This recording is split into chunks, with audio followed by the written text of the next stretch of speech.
Waalaikumsalam warahmatullahi wabarakatuh. Terima kasih kepada Bapak Ibu yang sudah bersedia untuk menghadiri undangan dalam rangka saya sharing session tentang budaya positif di sekolah. Budaya positif di sekolah ini adalah modul 1.4 dari pendidikan guru penggerak.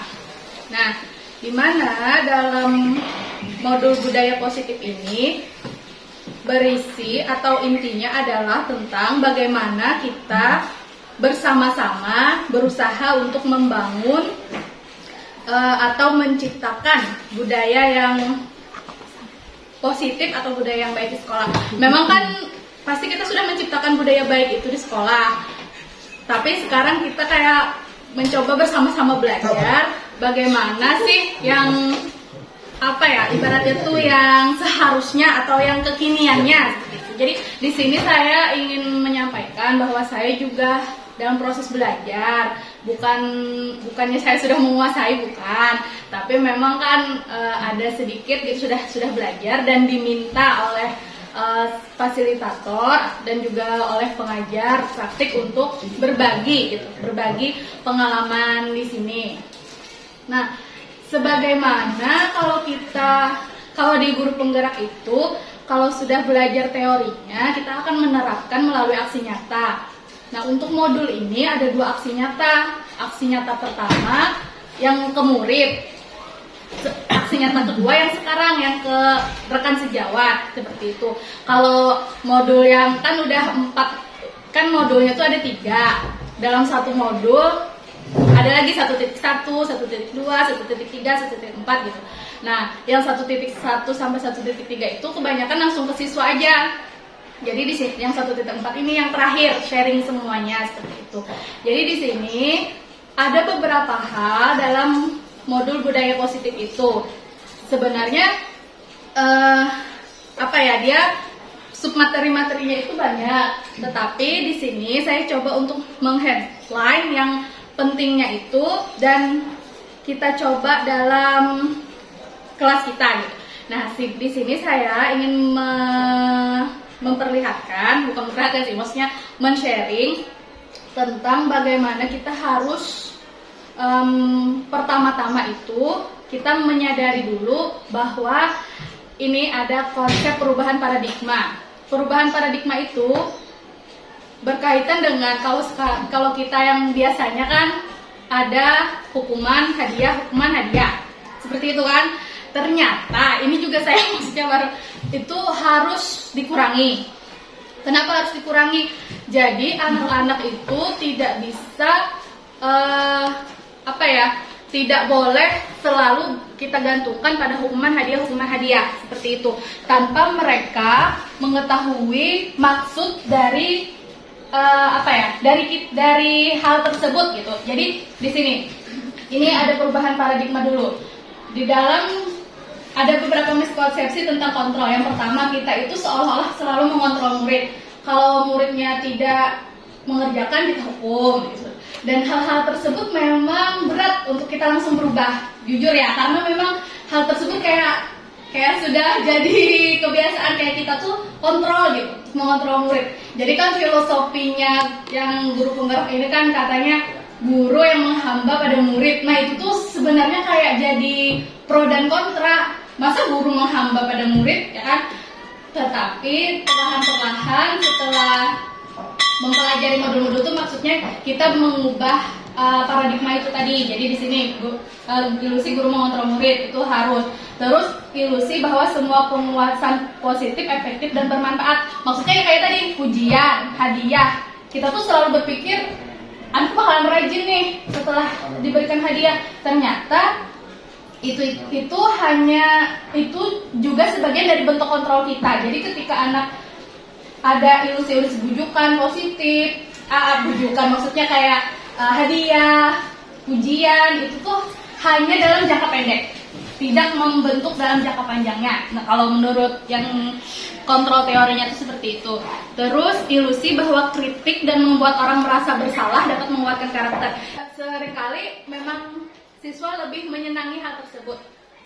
Kemudian yang ketiga, untuk menjadi orang yang mereka inginkan dan menghargai diri sendiri dengan nilai-nilai yang mereka percaya. Nah, yang sangat kita harapkan adalah motivasi yang ketiga. Siswa bisa menghargai diri sendiri dengan nilai-nilai yang mereka percaya. Seperti itu. Ada beberapa cara yang mungkin bisa kita lakukan dalam rangka mengupayakan motivasi ini terbentuk dalam siswa kita.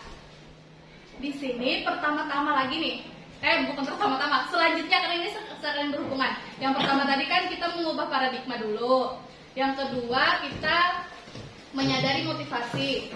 Nah, yang ketiga kita memahami bahwa siswa itu memerlukan videonya ini saya ambil satu kelas saja.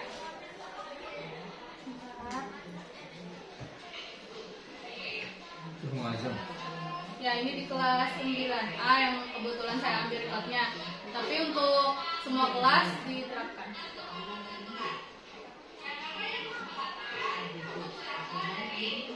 Ada sedikit perbedaan dari kesepakatan kelas dan peraturan yang kita terapkan. Jadi di sini pertama-tama saya membagikan kertas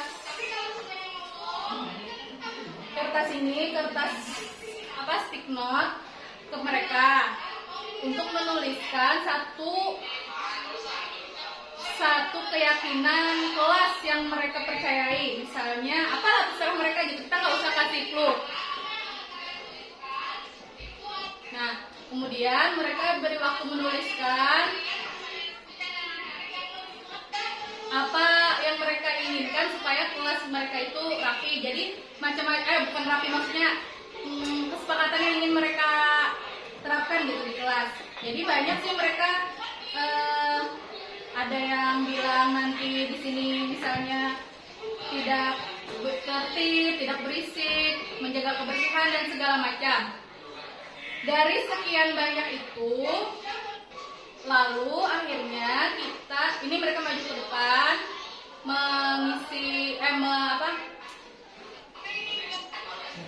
menempelkan tadi, ini nggak kelihatan terus di papan tulisnya. Mereka menempelkan.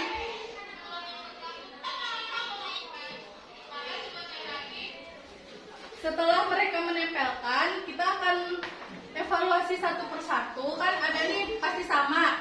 Misalnya mereka bilang mengerjakan piket kelas, tidak buang sampah sembarangan.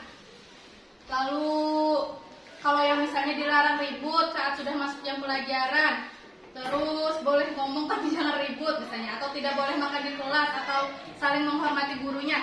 Lalu dari sekian banyak itu kita ubah menjadi kesepakatan yang poin-poin pentingnya saja. Misalnya dari sekian banyak yang tadi tidak boleh ribut, tidak boleh, mereka bilang tuh saling mengejek, tidak boleh, kan banyak banget ibarat tidak boleh, nanti kan kebanyakan aturannya.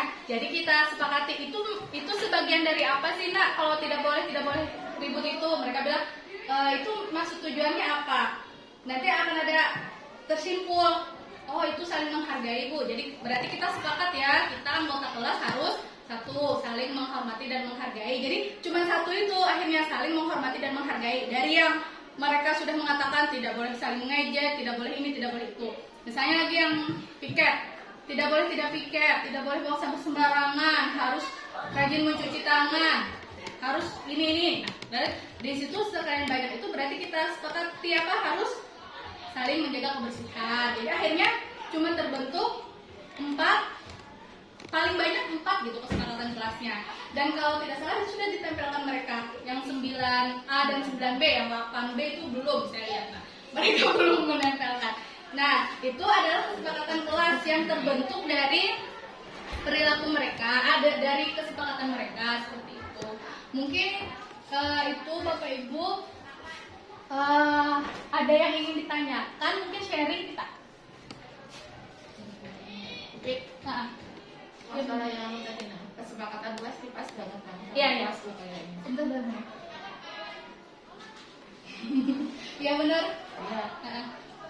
Perlu nggak ditambahkan kayak setelah menyepakati kesepakatan kelas lah, perlu nggak ditambahkan kayak punishment lah atau sanksi. Nah, seandainya anggota kelas melanggar misalnya, bagus nggak kalau dikasih kayak sanksi tapi yang juga disepakati gitu. Oke, nah sanksi ya Bapak Ibu, tadi kan memang di awal yang perubahan paradigma tadi kalau bisa kita tuh mengurangi sanksi, tapi ada konsekuensi. Jadi tetap ada konsekuensi di dalam sini nih, mereka bilang kayak seperti harus ada konsekuensi yang sesuai dengan ketika siswa itu tidak menyepakati kesepakatan kelas tersebut. Tetapi konsekuensinya itu, jadi katanya nggak boleh gini, misalnya kalau mereka kan tadi saling menghargai, ternyata mereka merobek buku temannya. Nah itu kan melanggar nih yang saling menghargai tadi. Jangan hukumannya itu misalnya disuruh jemur di lapangan, lari keliling, tidak. Tetapi konsekuensinya itu adalah bentuk pertanggungjawaban dari yang sesuai dengan perilaku mereka. Apa? Berarti mengganti bukunya, atau misalnya meminta maaf dan mengganti, seperti itu. Jadi misalnya lagi nggak piket, ya berarti konsekuensinya piket gitu. Jadi hal-hal yang berhubungan dengan apa perilaku mereka yang melanggar, konsekuensinya sesuai itu. Jadi jangan misalnya konsekuensinya itu berkelahi lalu misalnya membersihkan WC. Nah, itu enggak konsekuensi yang tidak berhubungan kalau menurut yang di modul ini dengan kesepakatan. Jadi kayak denda itu enggak, sebenarnya menurut tidak dianjurkan. Jadi kayak kalau misalnya nggak piket denda, nah itu enggak dianjurkan kalau menurut yang sih, karena tidak sesuai katanya seperti itu. Yang menghilangkan buku, mengganti bukunya seperti itu. Kalau merobek barang teman atau apa kan bagian dari tidak menghargai tadi. Nah itu ini harus mengganti seperti itu, yang berhubungan konsekuensinya dengan tindakan tersebut. Menurut di sini ya menurut saya seperti itu. Bapak yang lain mungkin mau share. Melanjutkan pertanyaan Bu Nur, mungkin kalau bully gimana? Kalau bully itu konsekuensinya? Ya. Nah, bully menurut saya ini kan berkaitan tadi dengan yang pemenuhan kebutuhan dasar tadi Pak. Nah, kan anak yang membuli itu kebiasaan itu dari ini, kebutuhan pengakuan atas kemampuan atau penguasaan. Dia merasa dengan membuli itu kebutuhan dasar mereka terpenuhi gitu. Jadi ditakuti sama anak yang itu gitu. Jadi ini. Nah, dalam kasus di atas, jadi nih Doni merasa hebat karena temannya jadi takut dengan dia dan menuruti keinginannya. Maka sebetulnya Doni sedang berusaha memenuhi kebutuhan dasarnya akan kekuasaan kan. Kalau menurut Modul, konsekuensi yang bisa kita lakukan kan, ini harus ada permintaan maaf dan dimaafkan oleh yang diberi. Berarti kan konsekuensi pertamanya itu dulu kan, maksudnya pelurusan gitu, pelurusan bahwa anak minta maaf dan yang dibully itu harus minta maaf. Jadi benar-benar yang membuli dan dibully ini harus lurus gitu bahwa minta maaf. Nah, selanjutnya tindakan mungkin yang bisa kita lakukan, bagaimana caranya supaya pemenuhan kebutuhan Doni ini yang ingin dia merasa hebat ini teralihkan dengan hal yang lain. Kalau saran saya misalnya dicarikan hobi dia kah, atau apa, lomba atau apa gitu. Jadi kita bisa ubah misalnya dengan lomba di kelas, lomba di sekolah. Jadi mereka yang menang nih, gitu kan. Atau yang sekalian aja misalnya lomba panco atau apa gitu. Jadi dia ada terpenuhi kebutuhannya. Mungkin dengan cara itu perilaku yang dia membuli itu akan karena kebutuhannya terpenuhi akhirnya jadi hilang pelan-pelan mungkin. Seperti itu mungkin Pak. Jadi Bapak Ibu, ini saya maksudnya sharing aja gitu. Jadi ada juga praktek yang bisa kita lakukan. Ini tadi ketika bully tadi, nah ini yang restitusi. Misalnya ini contoh kasusnya bully. Jadi ada di sini. Ini mohon maaf ya, saya maksudnya baru belajar juga. Jadi ini namanya praktek segitiga restitusi. praktek segitiga restitusi ini, kita guru berusaha untuk agar ketika ada permasalahan seperti bully tadi, kita gali anaknya dari dalam, yang akhirnya menyadari gitu kesalahannya dan mengatakannya. Jadi di sini misalnya sebagai seorang guru, ketika murid melakukan kesalahan, kita biasanya nggak seperti apa, misalnya kamu salah telah membuli, ini kesalahannya, atau kamu seharusnya tahu bagaimana kamu seharusnya bertindak. Kayak kita tuh kebiasaannya langsung menjudge. Nah, di sini mungkin bisa coba dengan menerapkan restitusi tadi. Gimana ya restitusi ini ya? Di sini. Restitusi membantu murid menjadi lebih memiliki tujuan, disiplin positif, dan memulihkan dirinya setelah berbuat salah. Jadi kita nggak diharapkan tidak langsung mengatakan kenapa kamu melakukan sesuatu yang salah. Dia belum tentu tahu kalau itu salah, seperti itu. Atau kita mau menjelaskan salahnya itu dengan ini, kalau restitusi agak panjang sih prosesnya, kayak pros BK gitu kalau menurut saya. Jadi lebih ke bimbingan konseling seperti itu, lebih seperti itu. Nah, caranya kita menerapkan restitusi itu, pertama, kita pahami dulu restitusi bukan untuk menebus kesalahan, tetapi belajar bahwa itu kesalahan. Lalu restitusi itu juga bukan paksaan. Restitusi menuntun untuk melihat ke dalam diri. Di sini, misalnya nih, tadi bully, ini segitiga restitusi ya. Nah, yang pertama kita bisa memvalidasi dulu tindakan yang salah. Memvalidasi tindakan yang salah ini, apa alasan kamu berbuat, apa alasan kamu ya, jadi kamu mengganggu teman kamu Doni, misalnya seperti itu. Terus menurut kamu hal tersebut bagaimana, kalau sakit, maksudnya bagus nggak, apa tidak nggak? Ya kadang sih anak-anak diam aja, dia nggak tahu kan maksudnya baik ke salah kah, pokoknya itu aja yang dia senangi. Nah seperti itu. Jadi di situ fungsi kita untuk memvalidasi tindakan yang salah itu dulu, bukannya langsung kita bilang ini salah. Usahakan mereka dulu yang akhirnya memvalidasi bahwa tindakan mereka itu salah atau kurang tepat. Terus menstabilkan identitas. Maksudnya menstabilkan identitas, jangan buat mereka seolah-olah mereka satu-satunya yang membuat kesalahan itu. Tapi kita coba, ibu misalnya kalau ada praktek itu misalnya terlambat, ya ibu juga pernah terlambat. Tetapi kalau membuli kita nggak pernah, mungkin misalnya ibu juga pernah nggak suka sama teman ibu, saya nggak suka bu sama dia misalnya, kan di situ kan dia yang pas validasi itu.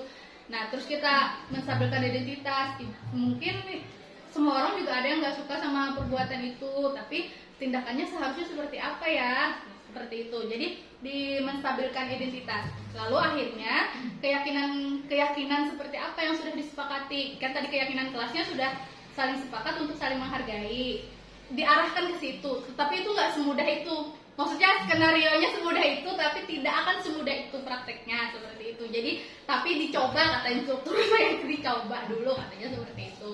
Kalau saya bikin tugas ya karena sudah buat skenario, ya pastilah mereka menyahut seperti itu gitu kan. Tapi ketika di kelas pada prakteknya mereka akan sangat stuck di keyakinan, karena mereka nggak tahu, maksudnya belum sadar gitu bahwa ini tuh benar, ini tuh salah, tuh belum sadar, pasti akan stuck di situ. Tetapi kata instruktur dan kata fasilitator pengajar, dicoba gitu, dicoba, seperti itu aja sih bu, bapak ibu ya, bukan berarti pasti berhasil juga gitu. Ini beberapa kata-katanya, misalnya bapak ibu tidak tertarik mencari siapa yang salah, tapi bapak ibu ingin mencari tahu solusi dari permasalahan ini. Itu tadi bagian dari yang menstabilkan identitas, tapi kadang mereka nggak tahu harus ngapain gitu. Nah, seperti itu. Ada lagi bapak ibu sharingnya yang mungkin ingin disampaikan atau di-sharingkan? Iya, bagus. Kaitan dengan yang kesepakatan kelas gitu ya. Kalau kita menjadi guru selaku apa tadi, manajer ya, maksimal jadi manajer, posisi itu kan tadi. kita posisinya harus mengatur. Nah, untuk kesepakatan kelas ini apakah kita perlu merancangnya dulu bahwa nanti poinnya ini loh, tapi dilemparkan ke anak-anak, dikerucutkan ke poin-poin yang sudah kita siapkan itu, atau kita ngambang ikuti yang mereka tulis. Itu aja. Terima kasih. Iya. Untuk kesepakatan kelas dan juga berkaitan dengan posisi kita sebagai manajer, kita berusaha untuk posisi sebagai manajer. Kalau kita posisinya sebagai itu tadi ya yang pengatur atau apa kan langsung aja nih, Iya. langsung ya Pak ya, kita tidak boleh ini, tidak boleh itu. Nah di sini untuk membuat kesepakatan kelas, kalau menurut prakteknya keyakinan kelas ini dia harus berasal dari siswa dulu. Jadi perbedaan antara keyakinan kelas dengan peraturan itu biasanya keyakinan kelas itu lebih bersifat universal. Nah, yang anak-anak tulis, lempar ke anak-anak, mereka akan menuliskan. Ini kan 3 kelas sudah saya praktekkan ya. Jadi mereka akan menuliskan yang sudah plek peraturan. Tidak boleh makan, tidak boleh terlambat, tidak boleh buang sampah sembarangan, tidak boleh. Pokoknya mereka akan membuat plek seperti peraturan kelas. Nah, tetapi ini lagi-lagi nih dari praktek yang sudah saya lakukan 3. Akan mirip-mirip yang mereka tulis itu atau yang mereka inginkan itu akan mirip-mirip satu sama lain, hanya dengan bahasa yang berbeda. Nah, lalu kita membuat rangkumannya itu, misalnya tadi kita membuatnya dalam keyakinan kelas bahwa mereka sebenarnya berarti ingin kelas ini bersih. Nah, jadi peraturannya itu jadinya nggak yang tidak boleh piket, tidak boleh piket, maksudnya tidak piket, kalau tidak piket didenda, bukan seperti itu, tapi kita saling menjaga kebersihan. Artinya keyakinan kelas yang disepakati sudah oleh anak-anak. Misalnya mereka bilang harus rapi, harus tidak boleh ini, berarti saling menjaga ketertiban. Seperti itu. Jadi kalau menurut Pak Agus itu kita buat rancangan, yang sudah saya praktekkan, rancangan kita itu juga akan mereka tuliskan. Gitu Pak. Jadi mereka sudah mencoba, tapi kita hanya mencoba mengarahkan ini loh nak, ini ada yang tidak boleh terlambat, tidak boleh buang sampah sembarangan, tidak boleh keluar tanpa izin, tidak boleh ini, tidak boleh ini. Nah ini sama karena coba kita, ini maksudnya apa nih, supaya apa? Oh itu supaya tertib Bu. Padahal kan kita maksudnya memang ada itu, dan akhirnya akan apa ya, maksudnya terarah ke situ. Dan kita bisa coba untuk posisi manajer. Tapi ini memang 1 jam sendiri. Ya beda dengan kalau kita sudah masak peraturan kelas yang kita sebagai posisi kita sebagai guru yang kontrol tadi ya langsung cepat gitu. Itu sih Pak. Terima kasih Pak. Ada lagi Bapak Ibu? Kita sharing aja ya. Saya bukannya ini hanya kebetulan dapat materi, saya sudah coba dan disuruh untuk sharingkan. Bukannya saya udah tahu, enggak juga. Sering juga. Sekarang yang jadi masalah adalah itu tadi menuruti keyakinan kelas yang mereka. Tapi kita bisa balik seperti ini kalau saya masuk. Itu ada sampah di bawah meja itu kan, biasanya kertas. Kita kemarin bilangnya apa ya? Saya bilang nanti aja Bu dibersihkan sama yang sip 2. Dan mereka gitu kan. Memangnya yang sepakat ini cuma yang di sip 2, yang di kelas kalian kan kemarin? Iya Bu. Akhirnya kan mereka bersihkan kelas menguti sampah itu lagi gitu. Jadi kita memang harus berulang kali mencoba mengingatkan mereka gitu supaya ini loh kita udah bikin kesepakatan. Masih ada kan yang bajunya keluar? Dia bilang, kemarin kita bilang apa ya, menjaga kerapian ini rapi enggak? Oh iya enggak Bu, ini Bu. Bukan ya seperti itu. Jadi itu yang menjadi PR, tetap menjadi PR bahwa setelah mereka membuat keyakinan itu pun tetap aja lah kita harus berusaha gitu untuk mereka bisa mempraktekannya. Seperti itu sih Bapak Ibu. Kalau tidak ada, ada lagi. Bapak ada tambahan? Masih ada nggak ini? Kalau nggak ada bisa ya. Kalau ada dulu silakan. Ya. Ibu absennya tadi. Saya mungkin sambil nunggu teman-teman puasa karena kita masih diberikan kesehatan sehingga bisa